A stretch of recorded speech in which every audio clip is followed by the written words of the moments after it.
சிந்திக்க. என்னுடன் வாழ்கின்ற பெரும்பாலான எனது சக மனிதர்களில் நான் கண்டு அச்சப்படும், கோபப்படும், ஆயாசப்படும், வியப்படையும், விரக்தியடையும் மிக முக்கியமான ஒன்று வாழ்வதன் அடிப்படை பற்றிய அவர்களின் புரிதலின்மைதான். எவரை சந்தித்தாலும் தாங்கள் மற்றவர்களை விட மேம்பட்டவர்களாக இருப்பதாக காட்டிக்கொள்வதற்கு மிகவும் பிரயத்தனப்படுகிறார்கள். விலங்குகள், பறவைகளிடம் கூட காண முடியாத இந்த அற்ப அறிவுக்கு பேரா ஆறறிவு? மனிதாபிமானத்தால், மனித சேவையால், பிறர் நலம் நாடும் பேரன்பினால் தம்மை பிறரினின்றும் வேறுபடுத்தி காட்ட அவர்கள் விரும்புவதில்லை. அப்படி இருக்க முடியும் என்று அவர்கள் நம்புவது கூட இல்லை. தமது உடை, தம் அழகு, தமது பணம் என்று அதை ஒட்டிய சில பந்தாக்கள் மூலமாகவே தாம் சிறந்தவர்களாக அறைகூவிச் சொல்கிறார்கள். இதில் யாரும் விளக்கு இல்லை என்பதால் தான் காலம் காலமாக விமர்சனங்கள் இன்றி இது விமரிசையாக நடந்து கொண்டிருக்கிறது. எலும்பும் தோலுமாக ஒரு முதியவர் சாலை கடக்க தடுமாறும் போதுதான் தனது ஊளைச்சதையை மேலும் பெருக்கி வளர்க்க பெரிய உணவகம் ஒன்றுக்குள் நுழைகிறது ஒரு குடும்பம்.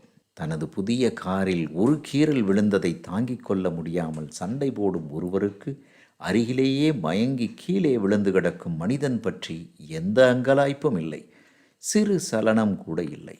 இதில் இங்கு யாருக்கும் வெட்கமில்லை என்பதை விட இங்கு யாருக்கும் மனிதாபிமானம் கற்றுத்தரப்படவில்லை என்ற உண்மையைத்தான் உறக்கச் சொல்ல வேண்டியிருக்கிறது. குழந்தைகளுக்கு தரப்படும் கல்வி அவர்களின் மனசாட்சியை தட்டி எழுப்புவதாக, பேணி காப்பதாக இருக்க வேண்டும். நாளை அவர்கள் வாழ இருக்கும் இந்த சமூகம் மனசாட்சியை கொண்டாடுவதாக, மனிதாபிமானத்தை போற்றுவதாக இருக்க வேண்டும். இந்த முயற்சிகளில் நாம் வெற்றி பெறத் தொடங்கினாலேயே மானுடம் வெற்றி பாதையில் பயணிக்கத் தொடங்கிவிடும். பிறப்பு, வாழ்க்கை, இறப்பு என்று 3 நிலைகளில் செயல்பட்டு முடிந்து போகும் மனித வாழ்க்கையை எவ்வளவு குழப்பத்தில் வைத்திருக்கிறோம் நமது அறியாமையின் துணை கொண்டு. சுயநலத்தின் வெற்றிகளை பாராட்டி பாராட்டி சுயநலமாக இருக்கச் சொல்லி மறைமுகமாக வலியுறுத்துகிறோம். கண்கொண்டு பார்த்த உடனேயே அந்த இடத்திலேயே செய்து முடித்துவிட முடிகின்ற சமத்துவம் பற்றி அறவே சிந்திக்க மறந்து திரிகிறோம். பெற்ற ஒரு காரணத்திற்காகவும், இரத்த உறவு என்பதற்காகவும் இன்று நாம் சேர்த்து வைக்கும் சொத்துக்கள் எவருக்கும் பயன்படாமல் இருக்கப் போகிற எதிர்கால உண்மை ஏனோ இன்றைய மனிதருக்கு இன்னமும் புரியவில்லை.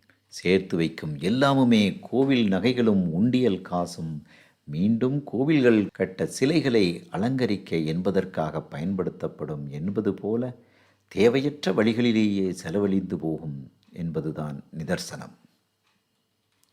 உங்கள் வாழ்வுக்காக அளவாக சொத்து பணம் வைத்து கொண்டு மீதமுள்ளவர்களை எளியோருக்கு அள்ளி கொடுங்கள்.